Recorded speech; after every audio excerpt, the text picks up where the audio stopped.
नमस्कार, माझं नाव सुनील घुगे। मी सहाय्यक शिक्षक असून माझा मुलगा श्रीराज हा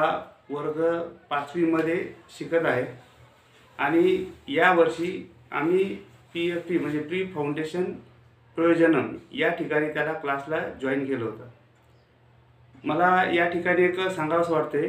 की अगोदर असं म्हटलं जायचं की सर्वांनी काळानुसार त्या ठिकाणी चाललं पाहिजे, काळासोबत चाललं पाहिजे। परंतु आजचं हे युग असं आहे की आपल्याला काळाच्याही त्या ठिकाणी पुढे जावं लागणार आहे। काळासोबत चालणारा सुद्धा मागे पडतोय, कारण मोठमोठ्या शहरांमध्ये 5वी पासून 6वी पासूनच JEE नीटची त्या ठिकाणी एक फाउंडेशन कोर्स त्याची तयारी त्या ठिकाणी विद्यार्थी करतायत आणि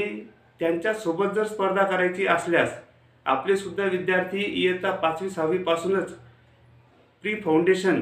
कोर्स त्या ठिकाणी करणं आवश्यक आहे आणि त्याचाच आम्ही शोध घेत होतो एक जून महिन्यामध्ये। आणि आमच्या असं लक्षात आलं की आपल्या मेहकरमधील श्री डोळस सर ज्यांचं एक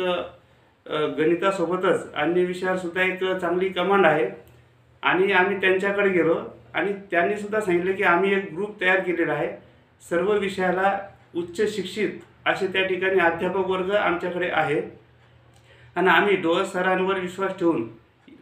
जूनपासून आमच्या श्रीराजला त्यांच्या क्लासला जॉईन केलं। जवळपास एक 8 ते 9 महिने होत आहेत आणि या 8 ते 9 महिने तसं तर शिक्षणाच्या बाबतीत हा कालावधी फार छोटा आहे, परंतु या 8-9 महिन्याच्या कालावधीत आम्ही खूप समाधानी आहेत, कारण त्याला आत्तापासूनच केमिस्ट्री काय असते, बायो काय असते, फिजिक्स काय असते, त्याच्या ज्या त्या ठिकाणी संकल्पना आहेत सर्व त्या ठिकाणी क्लिअर होत आहे। सरांची शिकवण्याची पद्धत अत्यंत सोपी असून ती विद्यार्थ्यांना लवकर त्या ठिकाणी लक्षात बसते आणि त्याचं आकलनसुद्धा खूप छान पद्धतीने त्या ठिकाणी होते। मला एवढं सांगायचं आहे की मी या 8-9 महिन्याच्या कालखंडात अत्यंत समाधानी असून